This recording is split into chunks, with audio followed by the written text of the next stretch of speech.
Um, Hello. I guess we're live. I'm a little bit nervous today, and I did smoke before I got on live. I'm just chilling though. But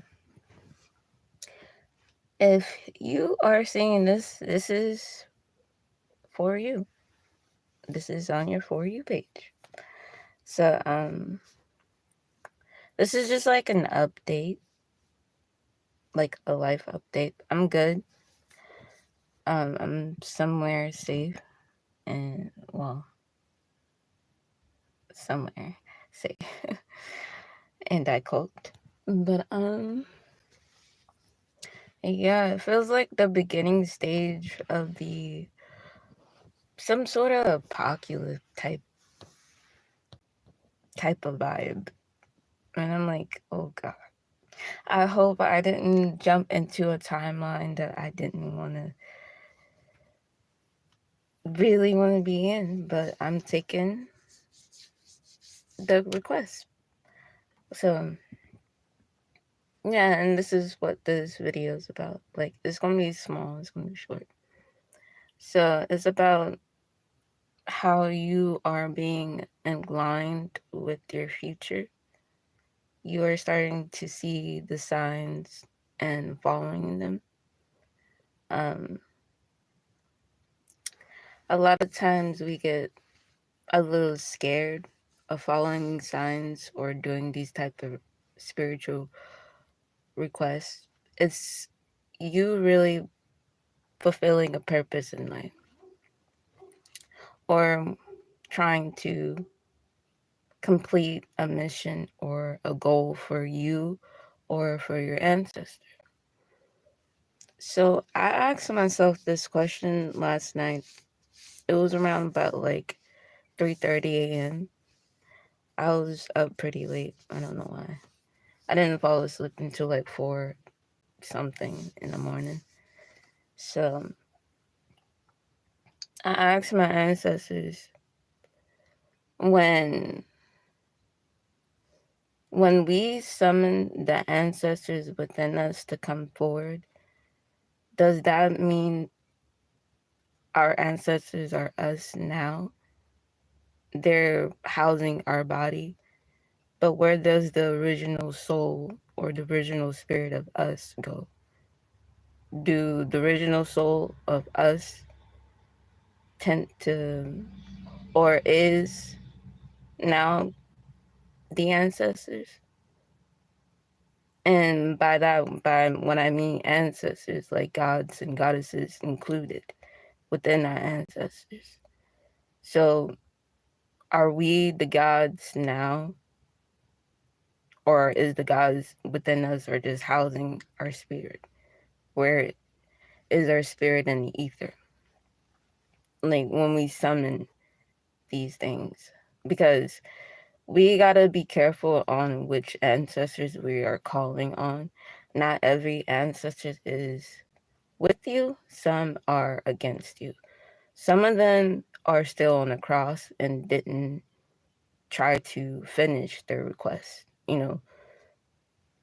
So we're here to help finish the request. And we know that they didn't follow certain signs. They got lost in the stars. They tried to use the planets to guide them back home.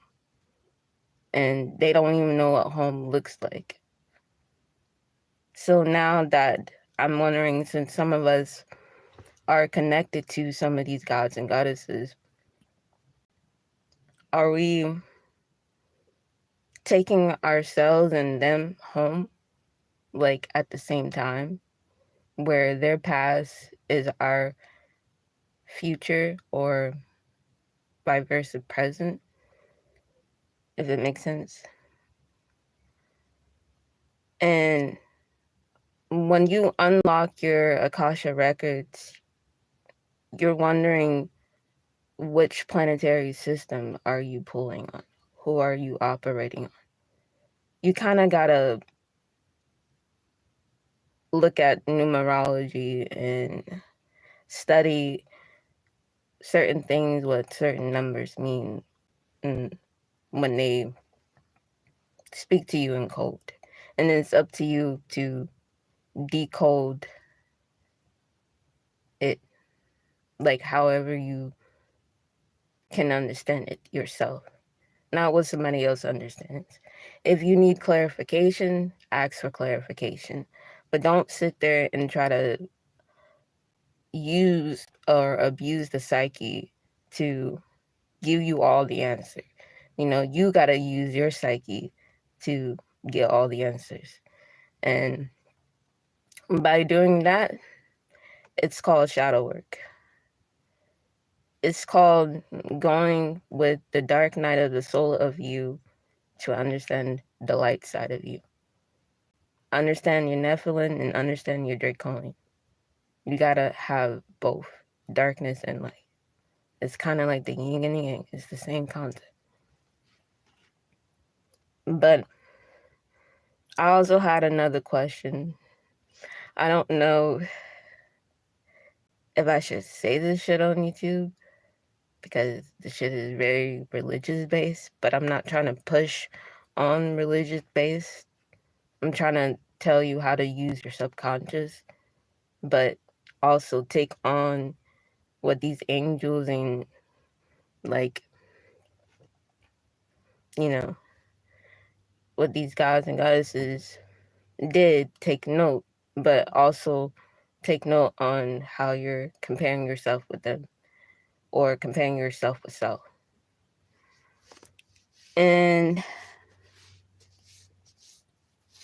we tend to forget that we are also energy. So we could be talking back to ourselves when we're kind of like tapping in.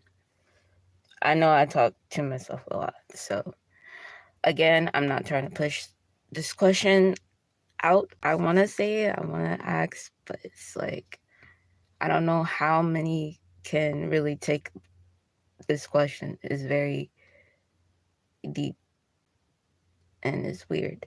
I don't know why I'm asking this question in the first place.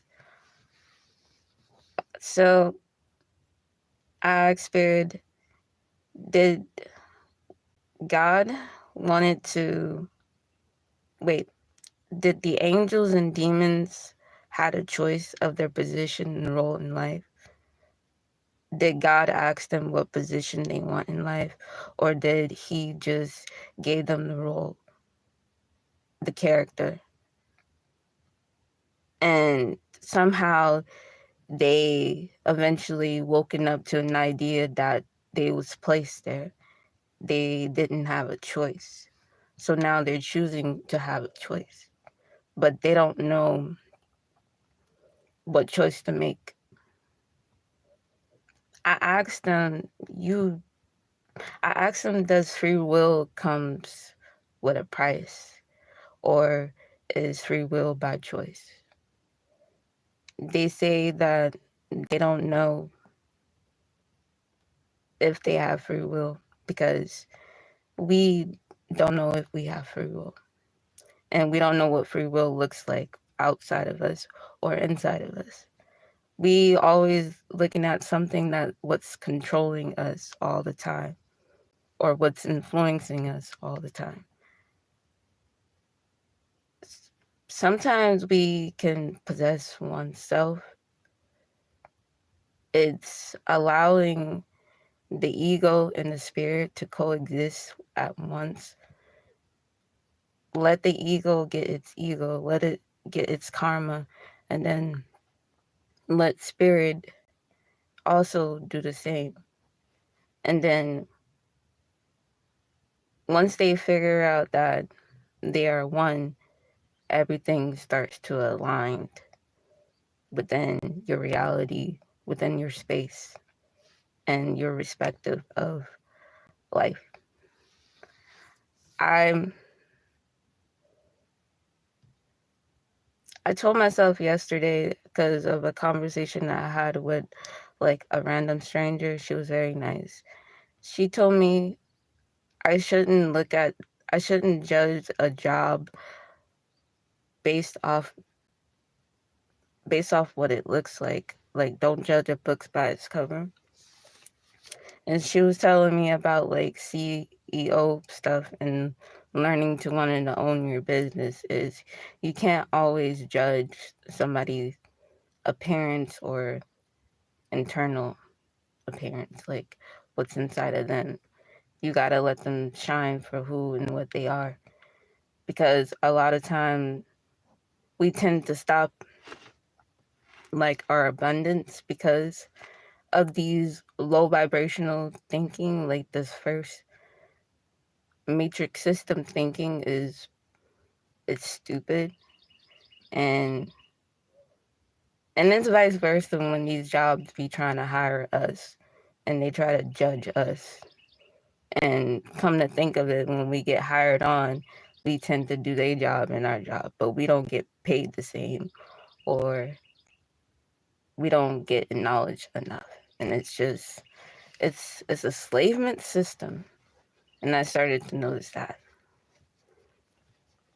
But it's like, in order for us to like really unite, is to try to understand where everybody is going. And because we're all trying to travel somewhere, but we're not trying to travel in the same place. We're trying to go to the promised land. Like, everybody's trying to discover what it looks like, or trying to go back to Zion or something like that. Those ages. Maybe we were already in Zion. Like, it's literally the same concept of a fish doesn't know if it's underwater. It's the same thing.